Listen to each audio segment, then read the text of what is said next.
All the wines I tasted today were by Fly Wines. Definitely a subscription you want to sign up for. I love the catchphrase here. Welcome to the Vine High Club. Pretty dope. Check them out.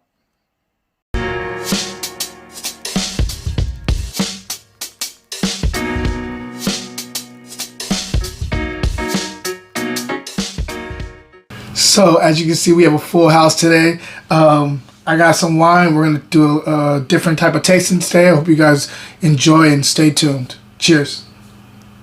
Hey, what up, everybody? Welcome to another episode of Wine Wednesday. Happy Wine Wednesday. I am your host, J. Tom Gunter, owner of Grapes and Sand Publishing.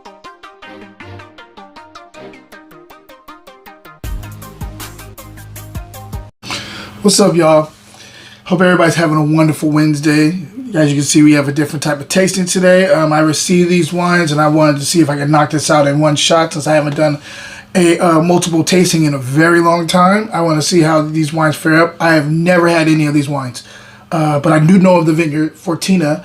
They're actually out of Santa Clara Valley. I spent a lot of time out there with Jason Stevens, Sarah's Vineyard. Those are two places that I used to frequent a lot. Sarah's, when I get a chance, I still go quite a bit. Jason, I haven't seen him in a long time. I just haven't been out there to do a lot of tasting, and I miss it because I love Santa Clara Valley. So we're going to try these wines, man. I think I may have had a Fortina before. I cannot even remember the varietals, so this is really, really blind. I'll talk about just so you know before I even get into that, having a good time with my Monday kind of wine and words of, like words of wisdom. Still, it's a working title, but I'm doing it Mondays. I'm doing like this kind of a good word on Monday, like a good, conscious, thought-provoking, something to start a conversation word on Mondays. So feel free to jump in the comments if you check those out. I would love to get a dialogue started. I've been doing a lot of journaling, and with that journaling, I wanted to put it on. I've been wanting to share it with you guys over a glass of wine, just to kind of get a little bit closer with you guys and get you guys to understand who I am and me to understand a little bit more about you. So check that out on Mondays. But let's get into the wine. Today we are talking about, again, the Fortino, and the first one is Pinot Grigio 2022.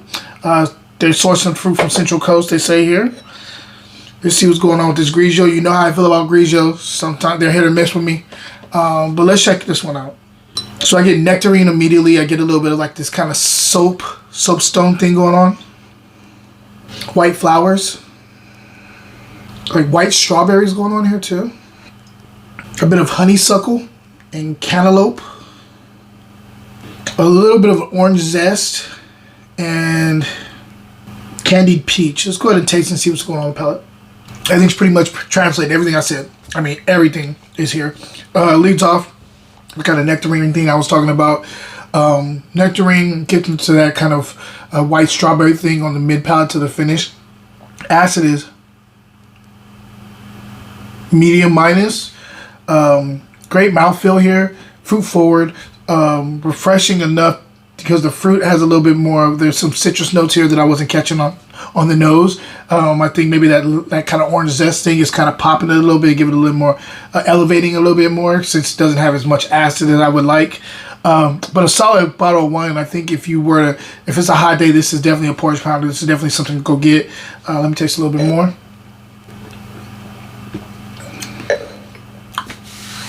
It gets more into like that kind of like honeysuckle thing on the finish. You're also getting this kind of I would say, like I was saying, the orange zest, but also like a little bit of like the tropical fruit in the mid palate to the finish. Really solid wine. I dig it. If I'm scoring it, I'm going to score it 87. All right, let's check this one out. So this one is the Fortino Vin Rosé. Again, they're sourcing fruit from Santa Clara Valley on this one. You guys can see that. Oops, sorry. I'm immediately struck by a strawberry jam jumping out of the glass at me. There's an orange peel going on here too. A bit of like raspberry here too. Guava. and peach. Let's go ahead and taste it. This is kind of giving me like a fruit forward, kind of more on the, like a little bit of like a residual sugar going on here. Let's go ahead and taste it. There's no vintage I didn't see on here either, so. Alright, so this wine's for all my off-dry wine lovers. This is definitely like a fruit forward, residual sugar, rosé going on here. A lot of raspberry and strawberry kind of intermingled, doing the tango down my palate right now. Acid is medium. Solid, decent amount of acid, not enough to really like capture my attention, but solid, not bad wine. Actually delicious if you're just going off a flavor profile, or just going off of like the flavor profile here. Delicious wine, and also I would say like a good one on not a porch wine, but like a picnic. You had a picnic and you want something that's rich enough to deal with some of the heavier foods. And it not be a red. This is a good option for you. If I'm scoring this, I'm gonna go 86 plus on this one. Yeah. There's a green here too that's I'm picking up on the finish. Kind of like I don't know, there's something green here though, which makes it even a little bit more interesting. Let's go 90 or 87 with this one. Cause I do like that little pop of something green there. That's interesting. Like kiwi or something. It's weird. So now we're getting into red, and we're talking about the 2020 Sangiovese, the source of this fruit from Santa Clara Valley. Oh, sorry. I see that. You know how I feel about Sangiovese. So let's see if this one does what it needs to do. On the nose. Okay, so I get pencil shavings. I'm getting like this nice raspberry here. I get sun-kissed earth, like kind of like on a hot day, walking out in the vineyard. I can smell the earth. It's like kind of pungent. Catching that a little bit. There's also like a little bit of like a rose petal here as a secondary. Let's go ahead and taste and see if it's structure. Acid is medium, but higher side of medium, getting more acid here. Tannin is, I would say, this is medium plus, but a low side of medium plus here. I'm catching a little bit of oak on the finish, kind of cedar box on the finish. The black cherry takes over on the palate. You're also getting this like kind of like cola thing in the mid palate. There is a pop of raspberry, but I got more on the nose than I get on the palate. There's a pop of chocolate nib too on the third quarter to the finish here. Like there's a little bit. This tastes like it has maybe a little bit of residual sugar. So I think again, this is going to be a red wine for people. I think this is like people who don't really drink red wine. This is a great wine to kind of get into red wine. This is a nice approachable red wine for you. It doesn't do everything too crazy. Like it's not overly acidic. It's not overly tannic. It's soft landing. Even though it's medium plus, it's like the lower side of medium plus on this grape. And Sangiovese tends to be a pretty good tannic, good amount of tannins on it. Even though they're understated, there still seems to be a little bit of tannin there. Yeah, this is a good wine, very approachable. I'm gonna give it 88. Not a scratch. I'm going 87, 7 plus on that one. And then my big dog, Cabernet Sauvignon, 2019 out of Santa Clara Valley. Here you go. You guys can see that.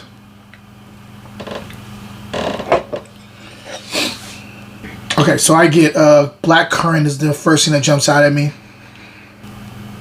Kind of this like wet soil thing going on, which I normally get from like Bordeaux varietals. This is kind of old school, in my opinion, the expression of the fruits giving me that old school like wet soil thing on the nose. Some coffee grounds here. Definitely some oak here. I'm getting like this vanilla kind of extracting on the finish, like as a secondary, not on the finish, as a secondary.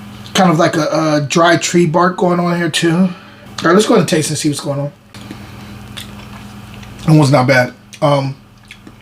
Nice mouthfeel.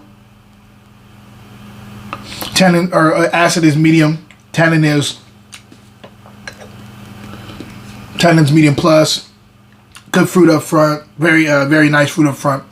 That dark currant is kind of again the big star of the show. There is definitely as it transitions, it gets into that black cherry, cassis and cassis thing in the mid palate. There's a little bit of a kind of a purple plum here too that I'm catching. But yeah, like it. Nice balanced bold Cabernet Sauvignon out of Santa Clara fruit, which I dig. And if I'm scoring this one, I'm going to go. Stay tuned. Wine Wednesday will be right back. Books, books, and more books. I'm a publisher and writer, and if you love books as much as I do, go check out my website, grapesandsand.com. I love to share books, and I hope you guys enjoy. Cheers. Now back to the show. I'm going to go 88 plus on this one. Yeah, this is a good wine. I could even go 89. No, I would give it 89. This is actually a pretty damn good wine. Yeah, 89 on that one. And so, yeah, man, hope you guys get a chance to check this stuff out. Definitely, they're worth a checkout, in my opinion. And I think for people you're trying to get into wine, these wines are really good for that. People who've been doing wine for a long time, I think you could also enjoy it if you're in the right setting with these wines, because I think that's what these things do. These wines seem like they're transporting you to different places when you're sipping on them. So, yeah, go check them out. Other than that, guys, hope you're having a wonderful day, and hope this is a perfect episode to get you over the hump day.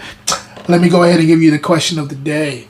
If you've been to Santa Clara Valley and you tasted out there, what is your favorite winery? Let me know which one it is and what's your favorite label they have from that winery. Until next time, guys, cheers.